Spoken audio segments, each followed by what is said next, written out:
High to all, அனைவருக்கும் வணக்கம். கற்பது ஐஏஎஸ் வாயிலாக தங்களை மீண்டும் சந்திப்பதில் நான் மட்டற்ற மகிழ்ச்சி அடைகிறேன். TNPSC group 2 group 2A free PDF test batch students எல்லோருக்கும் வணக்கம். டெஸ்ட் 3 இன்னைக்கு நடந்த டெஸ்ட் 3ல 8th standard old and new புக்ல இருந்து 200 கொஸ்டின் நம்ம கொடுத்திருப்போம். அந்த கொஸ்டின்ல ஒரு சிலது பாருங்க இன்னும் நிறைய ஸ்டூடெண்ட்ஸுக்கு தெரியல. தயவு செய்து நம்ம பேட்ச்ல ஃப்ரீ பேட்ச்ல யூஸ் பண்ணிட்டு இருக்கக்கூடிய நீங்க ஒரு லைக் கொடுங்க, மற்றவங்களோட ஷேர் பண்ணுங்க. அப்பதான் இது எல்லாமே தெரியும். இது தெரியும் போதுதான் கற்பதை சேனலுக்கு பாத்தீங்கன்னா ஒரு ஏதோ ஒரு உங்களால முடிந்த ஒரு நன்மை செஞ்சதாக இருக்கும். தயவு செய்து இது பண்ணுங்க. நாங்க 200 கொஸ்டின்ஸ் எவ்வளவோ கஷ்டப்பட்டு கொடுத்துக்கிட்டு இருக்கிறோம். இந்த கொஸ்டினுக்குள்ள போயிடலாம், ஏன்னா புதுசா இருக்கிறவங்களுக்கு அது தெரியும். சரி, எழுத்து பிறப்பிடம், குறிப்பா எழுத்துக்களின் இடப்பிறப்பு தொடர்பான கீழ்காணும் கூற்றுகளை ஆராய்க. இந்த கொஸ்டினுக்கான ஆன்சர் நீங்க சொல்லுங்க. புதுசா பாக்குறவங்க, கூற்று 1, உயிரெழுத்துக்கள் 12 இடையின மெய்யெழுத்துக்கள் 6 கழுத்தை இடமாக கொண்டு பிறக்கின்றன. வல்லின மெய்யெழுத்துக்கள் 6 மார்பை இடமாக கொண்டும் மெல்லின மெய்யெழுத்துக்கள் 6 மூக்கை இடமாக கொண்டு பிறக்கின்றன. ஆயுத எழுத்து வாய் திறந்தாலே ஒலிக்கும் அப்படின்னு சொல்லியிருக்கிறாங்க. இதுல எது ரைட் ஆப்ஷன் இங்க கொடுக்கப்பட்டுள்ளது. எங்களுடைய கொஸ்டின்ஸ் அதான் நீங்க பாத்துட்டு இருக்கீங்க. ஆன்சர் கீ நான் காமிக்கிறேன், கொஞ்சம் வெயிட் பண்ணுங்க. ஆன்சர் கீ 1க்கு A, 2க்கு B, 3க்கு C அப்படிலாம் கொடுத்துருக்க மாட்டோம். எங்களோட ஆன்சர் நீங்க பாத்தீங்கன்னா உங்களுக்கே புரியும். வெயிட் பண்ணுங்க, பொறுத்துக்க. மெய்யெழுத்துக்களின் முயற்சி பிறப்பு, சோ அதுல இருந்து பாத்தீங்கன்னா உங்களுக்கு இங்க கொடுத்துருப்போம் பாருங்க. ஸ்கூல் புக்ல இருந்துதான் எடுத்திருக்கோம். இதுல இருந்துதான் கேள்வி. இந்த நாக்கு எப்படி இயல்பான நாக்கு ஒவ்வொன்று வளைந்து எப்படி கொடுக்குது அப்படிங்கறத வச்சு கொஸ்டின் பாருங்க. இக்கு இங்கு, இச்சு இஞ்சு, இட்டு இன்னு, இத்து இந்து, இதெல்லாம் என்ன அப்படின்னு சொல்லிட்டு மேட்ச் த ஃபாலோயிங்ல அழிக்கணும். அடுத்த கேள்வி பாருங்க. இந்த கேள்விக்கு யார் கரெக்டா பதில் சொல்றீங்க பார்க்கலாமா? ஏவல் வினைமுற்றுக்கும் வியங்கோல் வினைமுற்றுக்கும் உள்ள வேறுபாடு கூற்றுகள்ல தவறானவை கண்டறிக. தவறானதை கண்டறிக. ராங். இவ்வளவு நேரம் டக்குன்னு பாத்தீங்கன்னா நம்ம ஸ்டூடெண்ட் என்ன தெரியுமா பண்ணுவாங்க, இது படிச்சுட்டு கீழே போயிருவாங்க எது ரைட்டு அப்படின்னு சொல்லி பாக்குறதுக்கு. இங்க நாங்க ரைட்டு கேட்கல, ராங் கேட்டிருக்கோம். இங்க பாத்தீங்கன்னா ஏவல் வினைமுற்று முன்னிலையில் வரும், ஆனால் வியங்கோல் வினைமுற்று இரு திணை ஐம்பால் மூவிடங்களுக்கு வரும். நீங்க இந்த புக்கு பாத்தீங்கன்னா உங்களுக்கு தெரிய வரும். பாக்ஸ்ல அது டேபிள்ல கொடுத்துருப்பாங்க பாருங்க, எப்படி அப்படின்னு சொல்லிட்டு டேபிள்ல இருக்கும். ஸோ ஏவல் வினைமுற்று முன்னிலையில வரும், மற்றது எல்லாமே இந்த இது கொடுத்துருக்காங்க. ஸோ அப்போ இது ரைட்டு. ஏவல் வினைமுற்று ஒருமை பன்மை வேறுபாடு உண்டு, வியங்கோல் வினைமுற்றுக்கு ஒருமை பன்மை வேறுபாடு இல்லை. கரெக்ட் கொடுத்துருக்காங்களா? அடுத்தது பாருங்க, ஏவல் வினைமுற்று விகுதி பெற்றே வரும், வியங்கோல் வினைமுற்று விகுதி பெற்றும் பெறாமலும் வரும். இது ரைட்டா? இது தப்பு. ஏன்னா அப்படியே மாத்தி கொடுத்துருக்காங்க. ஏவல் தான் பாத்தீங்கன்னா உங்களுக்கு விகுதி பெற்றும் பெறாமலும் வரும், வியங்கோல் விகுதி பெற்றே வரும். அதுதான் ஆன்சர். ஏவல் வினைமுற்று கட்டளை பொருள்களை மட்டுமே உணர்த்தும், வியங்கோல் வாழ்த்துதல், வைதல், விதித்தல், வேண்டல் இதெல்லாம் வச்சு வரும். கொடுத்துருக்காங்க பாருங்க, 3வது. ரைட். சோ அப்ப இது அப்படியே நாங்க எங்களுடைய ஆன்சர் கீழ நீங்க பார்க்கலாம். ஆன்சர் கீ எடுத்தோம்னா நம்ம கொடுத்திருப்போம் ஒரு கொஸ்டின், அதுக்கான ஆன்சர் விளக்கம், கேள்வி ஆன்சர் விளக்கம் எப்படி கொடுத்துருக்கோம் பாருங்க.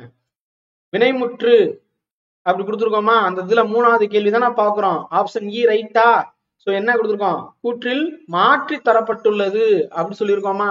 சோ அதை மாத்தி கொடுத்துருக்கோம். 4வது கேள்வி பாருங்க. 4வது கேள்வியும் சேம். ஒரு பானை சோற்றுக்கு ஒரு சோறு பதம் இல்ல, நாங்க 5 சோறு கொடுக்கலாம்னு இருக்கோம். இப்ப 5வது கேள்வி போயிடலாம்.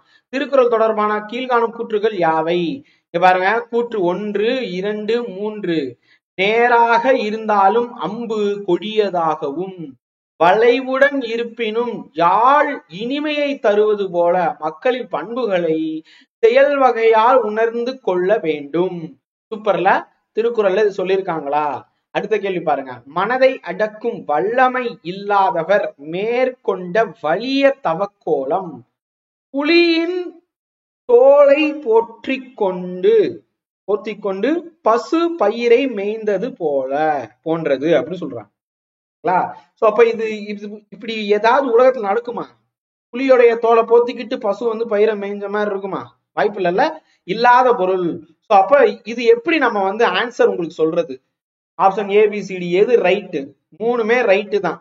அதுக்கு நாங்க எப்படி தெரியுமா விளக்கம் கொடுத்திருப்போம்? இங்க பாருங்க, கேள்வி 3 கூற்று கொடுத்திருக்கோம். இங்க வந்து ஆப்ஷன் இருக்கு, விடை கொடுத்து விட்டோம். விளக்கம் பாருங்க. கூற்று 1, கனைகொடிது யாழ்கோடு செவ்விது என்ற குறளுடைய பொருள் தான் அது. இதுக்கு நீங்க ஸ்கூல் புக்ல போனீங்கன்னா, புது புக்கு 8ஆம் வகுப்பு புக்ல போனீங்கன்னா திருக்குறள் 3வது திருக்குறள் பாருங்க, கூடா ஒழுக்கம் கொடுத்துருக்காங்களா? சோ அதுல பாருங்க, அதுல வந்து கனை கொடிது யாழ் கோடு செவ்விது ஆங்கு அன்ன வினைவடு பால் பாலால் கொளல். அதுதான் வந்து நேரா இருந்தாலும் அதுதான் கொடுத்துருக்காங்க. ரைட்டா? சோ அதுதான் இங்க வந்து சொல்லியிருக்கோம். ரைட். அடுத்த கேள்வி பாருங்க, நம்ம ஸ்கூல் புக்ல இருக்கிறது தான். வழியில் நிலைமையான் வள்ளுருவம் பெற்றம் புலியின் தோல் போர்த்து மேய்ந்தற்று. இதுதான் வந்து பாத்தீங்கன்னா எங்க கொடுத்திருக்காங்க, அங்க எக்ஸ்பிளனேஷன்லயும் கொடுத்திருப்பாங்க அங்க புக்ல. இந்த குறள் சொல்லியிருக்காங்களா, புலியின் தோல் போர்த்திய பசு என்பது உலகில் இல்லாத ஒரு இல்லாதது ஒண்ணு சொன்னதுனால அது இல் பொருள் உவமை அணி அப்படின்னு சொல்லுவாங்க. 3 கூற்றுமே சரி. இப்படி எக்ஸ்பிளனேஷன் கொடுத்து விடையோட நம்ம வந்து குறிப்பு கொடுக்கும் போது உங்களுக்கு மறக்குமா என்ன? நீங்க சொல்லுங்கப்பா, மறக்குமா என்ன? இப்ப 6வது கேள்வி பார்க்கலாமா? 6வது கேள்வி பாருங்க, பொருள் முற்று பெறாமல் எஞ்சி நிற்கும் சொல் எச்சம் எனப்படும். இது தொடர்பான கூற்றுகளை ஆராய்க. இப்ப எச்சம் பத்தி தான் கேட்டிருக்காங்க. ஓகேங்களா? சோ எச்சம் என்றால் என்ன அப்படின்னு சொல்லிட்டு 3 கூற்று இருக்கு. கூற்று 1, 2, 3 பெயரை கொண்டு முடியும் எச்சம் பெயரெச்சம். இது 3 காலத்தையும் காட்டும்னு கொடுத்திருக்காங்க. வினையை கொண்டு முடியும் எச்சம் வினையெச்சமாகும். ஒரு வினைமுற்று எச்ச பொருள் தந்து மற்றொரு வினைமுற்றை கொண்டு முடிவது முற்றெச்சம் எனப்படும். இப்ப எக்ஸ்பிளனேஷன் பார்க்கலாமா? எத்தனை பேருக்கு ஆன்சர் தெரிஞ்சிருக்கு சொல்லுங்க பாப்போம்.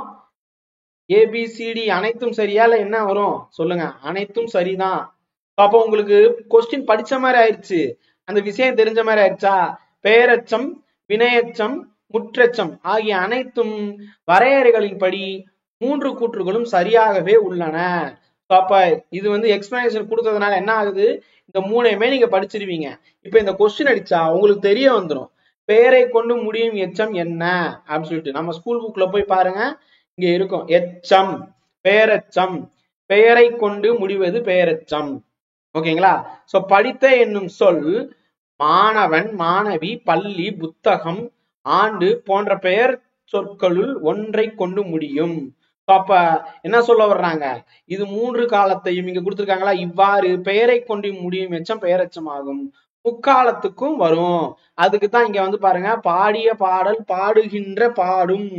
வினைத்தொகை கிடையாது, பெயரெச்சம் 3 இடத்துலயுமே வரும். சோ அதுதான் இங்க சொல்லி இருக்கிறாங்க. ரைட். இது வழியா உங்களுக்கு தெரிஞ்சிருச்சா? அடுத்தது வினை எச்சம் பாருங்க. வினையை கொண்டு முடிவது வினையெச்சம். இது பெயரெச்சத்திலே 2 இருக்கு. தெரிநிலை குறிப்பு இது பத்தி கொஸ்டின் இருக்கு பாருங்க, உள்ளுக்குள்ள நீங்க போய் பாத்தீங்கன்னா இருக்கும். ஈவன் சிறிய கடிதம் அப்படிங்கறத வச்சு ஒரு கொஸ்டின் கொடுத்துருக்கோம். வினை அப்படின்னு சொல்லும் போது வினையை கொண்டு முடியும் எச்சம் வினையெச்சம். இப்ப வினையை கொண்டு முடிவதுன்னு சொல்லி முடிச்சாச்சு. அப்ப ஒரு வினைமுற்று எச்ச பொருள் தந்து மற்றொரு வினையை கொண்டு முடிவது முற்றெச்சம். அப்ப முற்றெச்சம்னா என்ன? இங்க பாருங்க கொடுத்திருக்காங்க பாருங்க, ஒரு வினைமுற்று எச்ச பொருள் தந்து மற்றொரு வினையை கொண்டு முடிவது முற்றெச்சம். புரிஞ்சுச்சா? சோ அவ்வளவுதான். இந்த கொஸ்டின் நீங்க பாத்தீங்கன்னா ஈஸியா முடிச்சிடலாம். இதே மாதிரி அடுத்த கேள்வி பாருங்க, குறிப்பு பெயரெச்சம் சொன்னேனா, சிறிய கடிதம். ஏன் இத வந்து சொல்றாங்க, இந்த குறிப்பு பெயரெச்சம் செயலையோ காலத்தையோ தெளிவாக காமிக்காது, பண்பினை மட்டும்தான் குறிப்பா காமிக்கும். சிறிய அப்படிங்கிற ஒரு சொல்லு, அழகிய, சிறிய, பெரிய அப்படின்னு வரும். ஓகேங்களா? சோ அப்ப இதுல வந்து பாருங்க, பண்பை மட்டுமே குறிக்கிறது. எழுதிய, பாடிய போன்றது எல்லாமே இருக்கு பாருங்க, எல்லாமே கடிதம். எழுதிய, பாடிய, வரும், இதெல்லாமே வந்து பாத்தீங்கன்னா ஒரு வினை. ரைட்டா? சோ இது வந்து பாத்தீங்கன்னா உங்களுக்கே தெரியுது, செயலையும் இறந்த காலத்தையும் தெளிவா காட்டுது. சோ அப்ப தெரிநிலை பெயரெச்சம் தான் இது. ஓகேங்களா? அப்ப இது எல்லாமே என்னது, தெரிநிலை பெயரெச்சம். ஒரே கேள்வியில விளக்கம் பார்க்கும்போது உங்களுக்கு முடிஞ்சிருச்சா இது தெரிநிலை பெயரெச்சம்னு சொல்லிட்டு? அப்ப குறிப்புனா என்ன? குறிப்பு பெயரெச்சம்னா இது இப்படி காமிது பாருங்க, சிறிய அப்படிங்கிறதுதான் குறிப்பு பெயரெச்சம். அடுத்தது பாருங்க வேற்றுமை. இப்ப புரியுதாப்பா உங்களுக்கு? இது பாத்தீங்கன்னா போதும், ஒரு ஒரு பேஜ்ல கொஸ்டின் கொடுத்துருக்கோம் பாருங்க. 8வது கேள்வி இங்க ஆரம்பிச்சு இங்க வரைக்கும் இருக்கு. ஓகேங்களா? மெரினா பீச்ல ஆரம்பிச்சு கன்னியாகுமரி வரைக்கும் கொடுக்குறோம் கொஸ்டின். அப்ப யோசிச்சு பாருங்க, இந்த மாதிரி கேள்வி எல்லாம் நீங்க பெய்டு பேட்ச்ல கூட பார்க்க முடியாது. அந்த இதை தூக்கி இலவசமா கொடுக்குறோம். ஒரு 6000 ரூபாய் கொடுத்து நீங்க பெய்டு பேட்ச்ல சேர்ந்தீங்கன்னா என்ன இருக்குமோ அதெல்லாமே இலவசமா கொடுக்குறோம். கூடிய சீக்கிரம் ஜாயின் பண்ணுங்க.